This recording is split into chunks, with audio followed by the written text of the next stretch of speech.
नमस्कार, मैं डॉक्टर सुमन सिंघल आज आप लोगों की संस्कृत की कक्षा में स्वागत करती हूँ।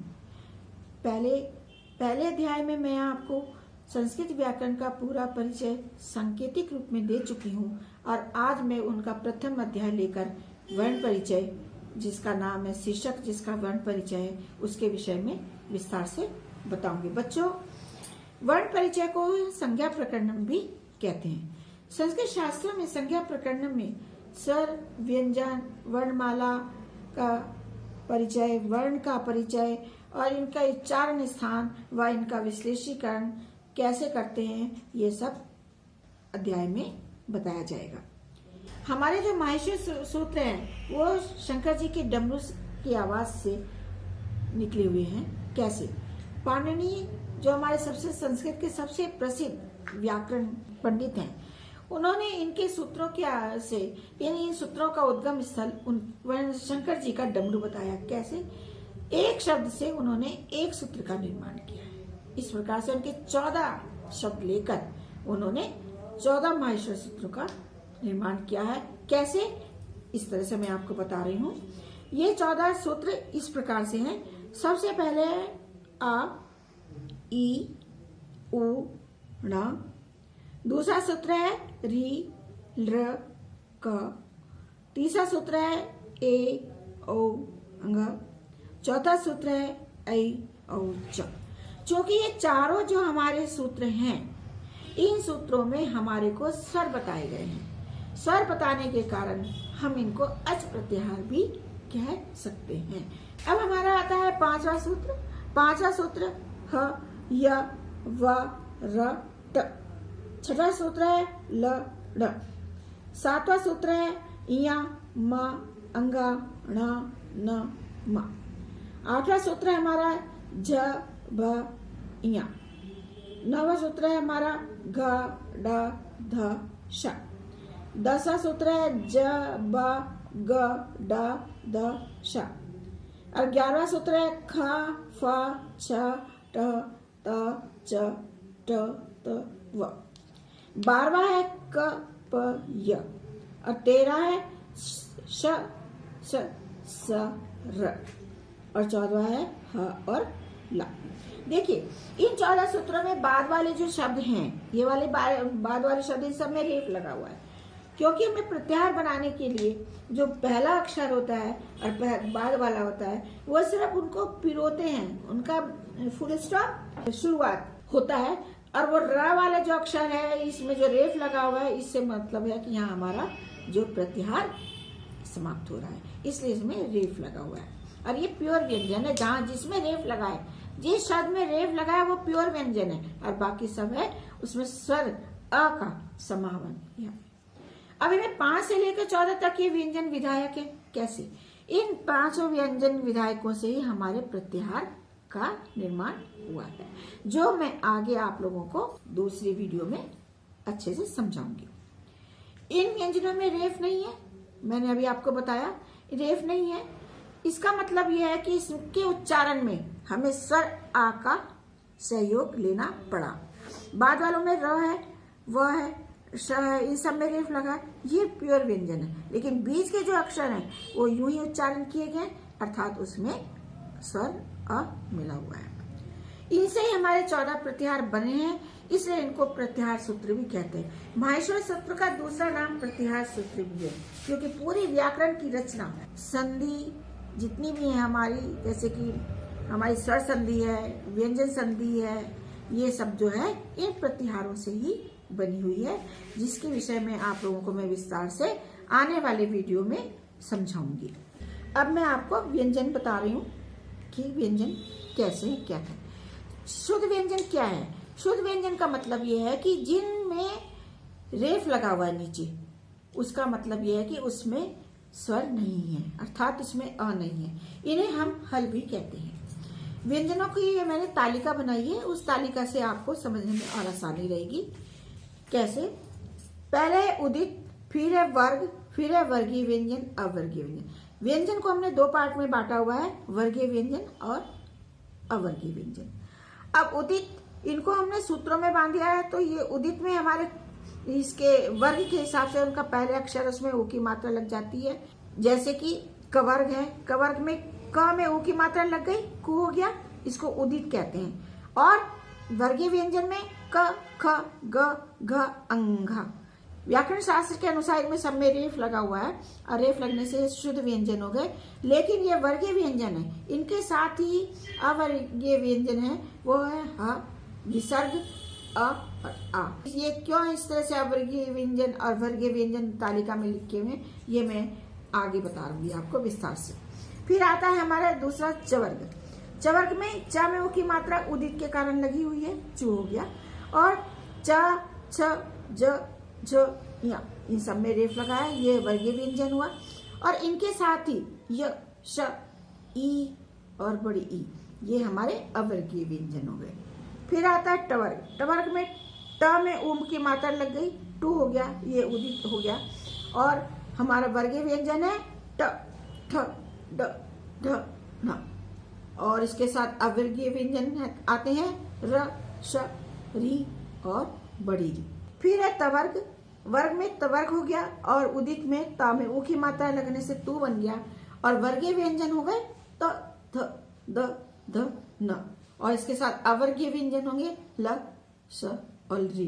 अब आता है पवर्ग। पवर्ग जो है उसमें पा में ऊ की मात्रा लग गई, ये उदित में आ गया पू। और इसका जो वर्गीय व्यंजन है प, फ, ब, भ, म, ये जीवा मूलिक है। मुंह के जिस पार्ट से इनका उच्चारण हो रहा है, इसी प्रकार से अवर्गीय व्यंजन का भी उच्चारण होता है, इसलिए इनको दो पार्ट में बांटा हुआ है, वर्गीय व्यंजन और अवर्गीय व्यंजन। ये सब बातें मैं आपको अभी क्लियर करती हूँ। व्यंजनों के साथ हमारे 3 संयुक्त अक्षर भी हैं। वो कैसे? क आपने क्षा देखा होगा। अब आप सोचते होंगे क्षा कैसे बना, कैसे बना क्षा? क, इसमें स्वर नहीं है, रेफ लगा हुआ है। और इसके साथ श में स्वर है, क्योंकि इसमें रेफ नहीं लगा है। क और श मिलके क्या बना हमारा? अक्षर। इसी तरह से त और ता में रेफ लगा हुआ, र में रेफ नहीं है और हमारा अक्षर बना त। व्यंजन के मुख्य 3 उच्चारण स्थान माने गए हैं, एक स्पर्श व्यंजन और एक अंतस्थ व्यंजन और एक आगे मैं बताती हूँ आपको। पहला हमारा स्पर्श व्यंजन। तालु से जिनको बोलने में स्पर्श होता है उन्हें स्पर्श व्यंजन कहते हैं। इनकी संख्या 25 है। जितने भी हमारे ये व्यंजन हैं, ये संख्या में 25 है। और ये 25 के 25 व्यंजन स्पर्श व्यंजन है। कैसे? कि जब हम बोलते हैं कंठ से, हम कंठ से बोल रहे हैं, लेकिन तालु का स्पर्श भी उनको उच्चारण में हो रहा है, इसलिए हमने इनको स्पर्श व्यंजन कहा है। इसलिए हमने इनको की संज्ञा स्पर्श व्यंजन के नाम से दी है। दूसरा है अंतस्थ व्यंजन। अंतस्थ व्यंजन में इनका उच्चारण करते समय वायु मुख से बाहर नहीं निकलती, वायु मुख से बाहर नहीं निकलती तो अंदर ही अंदर रहती है, इसलिए उन्हें अंतस्थ व्यंजन कहते हैं। तीसरा है उष्ण व्यंजन, जिसके उच्चारण में मुख में कुछ गर्माहट का अनुभव होता है, गर्मी सी पैदा होती है, उसको कहते हैं उष्ण व्यंजन। इन तीनों के बारे में मैं आने वाले वीडियो में आराम से समझाती हूँ। अब मैं आपको ये समझा रही हूँ कि जब हम वर्ण हम आपको बता रहे हैं तो मुंह में से ही बोलेंगे। मुंह से बोलने से हमें तालु भी है और कंठ भी है, ये सब का स्पर्श किस शब्द को बोलने में कहाँ कहाँ कैसे कैसे लग रहा है, वो मैं आपको इस वर्ण अभिव्यक्ति प्रदेश स्थानम तालिका के माध्यम से समझा रही हूँ। हमारे मुख प्रदेश में उच्चारण करते समय जिस स्थान या अव्यय का प्रयोग होता है, उस प्रदेश का नाम हम उस वर्ण के हिसाब से या अनुसार दे देते हैं। जैसे क, ख, ग, घ, अंघ, ये हमारा कंठ से बोला जा रहा है ना। आप उच्चारण करिए क, ख, ग, घ, अंघ। और ऐसे ही ह, विसर्ग, अ और आ, ये यहाँ क से लेकर आ तक, इन सबको उच्चारण करने में केवल कंठ का प्रयोग हुआ है, इसलिए इसका प्रदेश स्थान कंठ है। दूसरा देखिए च, छ, ज, झ, य, और इसके साथ ही य, श, ई और बड़ी ई। तो इनके उच्चारण करने में क्या, कहाँ पर हमारा अवयव मुख का लग रहा है? तालु का। आप उच्चारण कर कर देख लिए। ये प्रैक्टिकल सब्जेक्ट है इसमें इस समय। तो तालु का प्रयोग होने के कारण हम इसका उच्चारण स्थान तालु कहते हैं। तीसरा है ट, ठ, ड, ढ, ण। इसके साथ है र, श, री और बड़ी री। यह मूर्धा है। ट, ठ, ड, ढ, ण। इनके कहने से देखो अब मूर्धा, मुंह भी लग रहा है और साथ में हमारे अंदर तालु भी हो रहा है। ट, ट, जीभ जो है हलक में लग रही है, ऊपर वाले में, तो ये मूर्धा प्रदेश है, इसलिए इसको मूर्धा, और मूर्धे से ही इसका उच्चारण स्थान मूर्धा है। फिर है त, थ, द, ध, न। मतलब त, थ, द, ध, न के साथ क्या है? ल, स और री। आप उच्चारण करके देखिए। देखिए दंत आ रहा है, दांतों के बीच से ये शब्द बोले जा रहे हैं, ये वर्ण दांत से बोले जा रहे हैं, इसलिए इसका जो उच्चारण स्थान दंत माना गया है। आगे आते हैं हम प, फ, ब, भ, म। देखिए पा के उच्चारण में हमारे दोनों होठ आपस में चिपक रहे हैं, ऐसे फा में, ऐसे ब में, ऐसे भा में या मा में, ऐसे जीवा मूली में, ऐसे में ऊ में, ऊ ऊ। ये लंबी सी आवाज आई बड़े ऊ के लिए, इसमें हमारे ओष्ठ लग रहे हैं। फिर आता है ए, ऐ। ए, ऐ, इसमें कंठ भी लग रहा है और हमारा तालु भी लग रहा है, इसलिए इसका उच्चारण स्थान क्या हुआ? कंठ तालु। फिर आते हैं ओ, औ। इसमें कंठ भी लग रहा है और ओष्ठ भी लग रहे हैं। आप उच्चारण करके देखिए ना, आपको खुद ही कुछ समझ आ जाएगा कि दोनों का कैसे प्रयोग हो रहा है। फिर आता व, व, व में दंत भी लग रहे हैं और ओष्ठ भी लग रहा है। यहाँ म, ण, न, न, ये हमारे सब इनके पंचम वर्ण हैं और अनुस्वार ये सब नासिका से बोले जाते हैं, इसमें नासिका का प्रयोग होता है न, तो इसलिए इसका उच्चारण स्थान नासिका माना गया है। और क से पहले जो जीवा होती है और ख से पहले, तो इसको जीवा मूली कहा गया। क और फ से पहले लगते हैं, उपधा मानी लगते हैं प और फ। अब मैं आपको स्वर का वर्गीकरण मात्रा के आधार पर कैसे किया गया है वो समझा रही हूँ। ध्वनि और मात्रा एक ही बात है। ध्वनि भी उच्चारण में मात्रा के लिए तो होगा ना, आवाज जो है हमारी मात्रा के अकॉर्डिंग निकलेगी, तो इसलिए उसको ध्वनि भी कह सकते हैं और मात्रा के आधार पर भी वर्गीकरण कह सकते हैं। स्वर की मात्रा के आधार पर उसका 3 तरह से वर्गीकरण किया गया: हेश स्वर, दीर्घ स्वर और प्लुत स्वर। हेश स्वर में एक मात्रा का प्रयोग होता है, अ, ई, उ, री, री। ये संख्या में 5 है और इनको बोलने में 1 सेकंड लगता है। आप उच्चारण करके देखिए, 1 सेकंड में एक शब्द आप बोल लेंगे, एक वर्ण आप बोल लेंगे। फिर आता है हमारा दूसरा पार्ट इसका दीर्घ। दीर्घ का मतलब है इसमें 2 मात्राएं होती हैं, द्विमात्रिक, इसमें 2 मात्राएं होती है।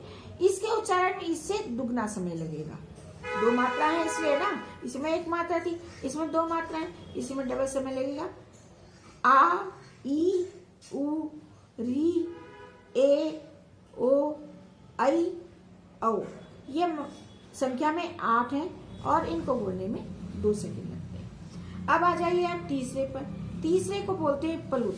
प्लुत में 3 मात्राएं होती हैं, इनको बोलने में इनसे भी ज्यादा समय लगता है और ये सभी स्वर त्रिमात्रिक होने के कारण इनको प्लुत कहते हैं। इनकी कोई मात्रा नहीं है, लेकिन बोलने में समय अधिक लेने के कारण इनको प्लुत के अंदर कर दिया है और इनके उच्चारण में 3 सेकंड लगते हैं।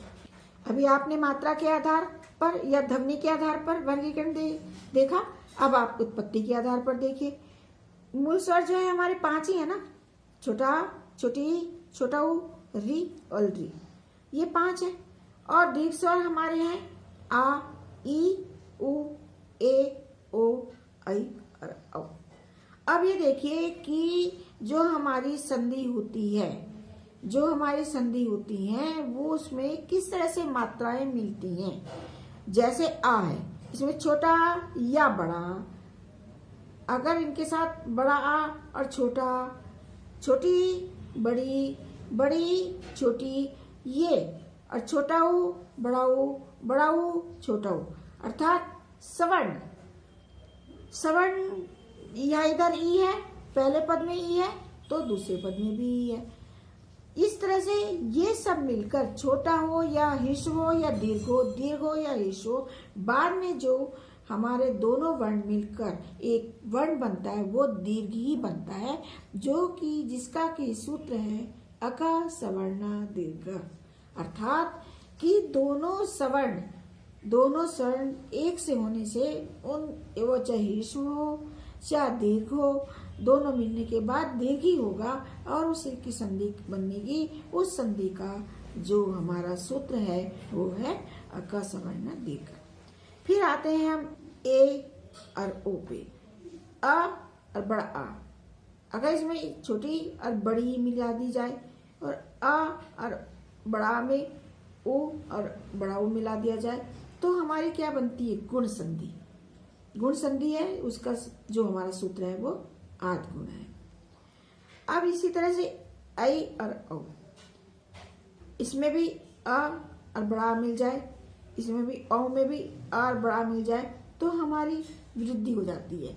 उस वर्ण में, उस पद में उन दोनों मात्राओं की वृद्धि हो जाती है और वहां हमारा सूत्र लगता है वृद्धि ऋचि। ये तीनों जो सूत्र हैं इस उत्पत्ति के आधार पर ये हमारे स्वर संधि के ही सूत्र हैं। इस तरह से आज हमारा वाले अध्याय को यहीं पर समाप्त करती हूँ और आने वाले जो भी वीडियो होगी उसमें आपको मैं प्रत्याहार के विषय में बताऊंगी। नमस्कार।